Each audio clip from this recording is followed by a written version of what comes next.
किसी नगर में एक चोर हुआ करता था। जब वह बूढ़ा हो जाता है तो अपने 16 वर्षीय बेटे को अपनी चोरी की विद्या सिखाता है। धीरे धीरे बेटा उसकी चोरी की विद्या में निपुण हो जाता है और तब वह अपने बेटे से कहता है, देखो बेटा, साधु संतों की बातें कभी मत सुनना, ये सिर्फ उपदेश देते हैं। जीवन में कभी ऐसी परिस्थिति में पड़ जाओ तो दोनों कानों में उंगलियां डालकर वहां से भाग जाना। छोटी मोटी चोरियों से दोनों का जीवन अच्छे से व्यतीत हो रहा था कि अचानक एक दिन लड़के के मन में आता है कि क्यों ना लंबा हाथ मारा जाए, और ये सोचकर वो राजमहल की तरफ निकल पड़ता है। अब राजमहल के बाहर एक पंडाल में महात्मा बुद्ध उपदेश दे रहे थे। वह जल्दी से दोनों कानों में उंगलियां डाल लेता है और जैसे ही भागता है अचानक एक पत्थर से ठोकर खाकर गिर जाता है। जिस दौरान महात्मा बुद्ध कह रहे थे, जीवन में कभी झूठ मत बोलना और जिसका नमक खाओ उसे कभी धोखा मत देना, क्योंकि धोखा देने वाले को भगवान सदा दुखी रखते हैं। अब ये दोनों बातें चोर के कान में पड़ जाती हैं, पर वह जल्दी से उठकर और समय गवाए बिना महल की तरफ भाग पड़ता है। अब मुख्य द्वार पर पहुंचकर वहां खड़ा पहरेदार उसे रोककर पूछता है, कौन हो तुम, कहाँ भागे जा रहे हो?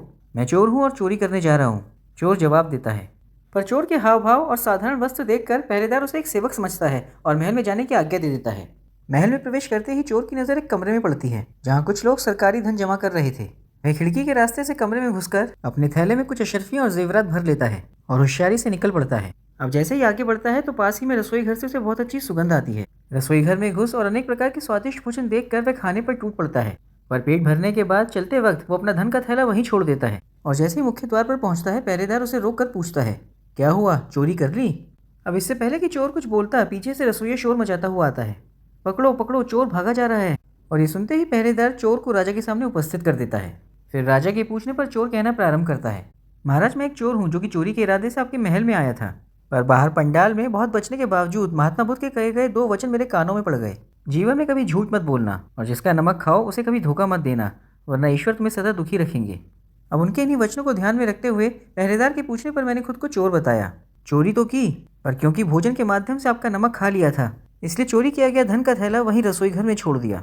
यह सुनकर चोर की ईमानदारी और सच्चाई से प्रसन्न होकर राजा उसे अपने दरबार में नौकरी दे देता है। और फिर 2-4 दिन बाद जब चोर अपने पिता से मिलने घर पहुंचता है तो सरकारी वस्त्रों में देखकर पिता आश्चर्यचकित रह जाता है। इस पर बेटा पिता को बताता है, पिताजी, आप गलत कहते थे।